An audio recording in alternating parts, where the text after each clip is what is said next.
আসসালামু আলাইকুম বন্ধুরা, স্বাগতম টেকনিক্যাল জ্ঞান চ্যানেলে। বন্ধুরা, আমি এখন আপনাদেরকে দেখাবো কিভাবে ফটোশপ ইউজ করে 3D কিউব বানাবেন, সেম এটার মতো।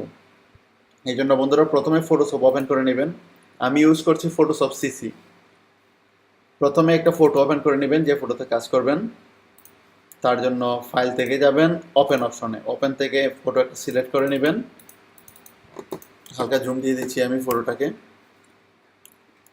তারপর উইন্ডো অপশনে যাবেন, যদি আপনাদের 3D উইন্ডো ওপেন না থাকে এটা ওপেন করে নেবেন, আর যদি প্রপার্টিস উইন্ডোটা ওপেন না থাকে এটা ওপেন করে নেবেন।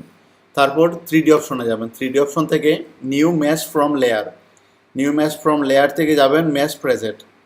তারপর কিউবে সিলেক্ট করবেন।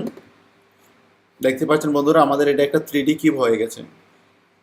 এখন বন্ধুরা আমরা রাইট সাইডে ফটো দেওয়ার জন্য রাইটের মধ্যে ক্লিক করবেন, তারপর রাইট ম্যাটেরিয়াল অপশনে ক্লিক করবেন 3D থেকে।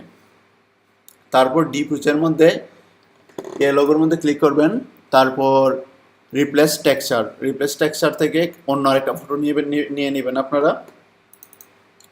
আমি বন্ধুরা নিয়ে নিচ্ছি অন্য আরেকটা ফটো। এখন টপের মধ্যে ফটো দেওয়ার জন্য সেম আগের মধ্যে টপের মধ্যে ক্লিক করবেন। দেখতে পাচ্ছেন বন্ধুরা টপ সিলেক্ট হয়ে গেছে অটোমেটিক। তারপর টপ ম্যাটেরিয়াল অপশনে ক্লিক করবেন, এটা থেকে এই জায়গাতে ক্লিক করবেন, সেম আগের মতো রিপ্লেস টেক্সচার, তারপর অন্য আরেকটা ফটো দিয়ে দিবেন। তারপর আপনারা যেরকম রাখার চাইলে আপনারা উপরেও নিচেও দিতে পারবেন, সাইডেও দিতে পারবেন, যে সাইডে আপনাদের ইচ্ছা। যেহেতু আমরা তিন সাইডই দেখতে পারবো, এই জন্য আমি 3 সাইডই দিলাম। তারপর আপনারা চাইলে যে শ্যাডোটা আছে শ্যাডোটা আপনারা একটু ঘুরিয়ে নিতে পারবেন, চেঞ্জ করতে পারবেন, জায়গা চেঞ্জ করতে পারবেন শ্যাডোর।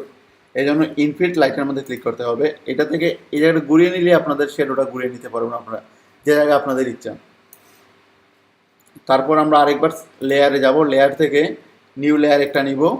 এবং এটাতে আমরা কালার সেট করব। কালার সেট করার জন্য যাব এডিট অপশন, এডিট থেকে ফিল অপশন। ফিল থেকে আমি হোয়াইট কালার দিব।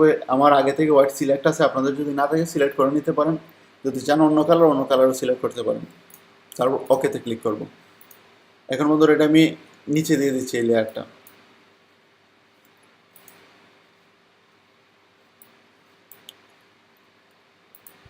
দেখতে পাচ্ছেন বন্ধুরা আমার কাজ শেষ। এখন সেভ করে নিতে পারেন আপনারা। ধন্যবাদ বন্ধুরা আমার ভিডিওটিকে শেষ পর্যন্ত দেখার জন্য। যদি আমার এই ভিডিওটিকে ভালো লেগে থাকে অবশ্যই আমার চ্যানেলটিকে সাবস্ক্রাইব করবেন এবং ভিডিওটিতে একটা লাইক দিবেন, শেয়ার করবেন। আল্লাহ হাফেজ বন্ধুরা।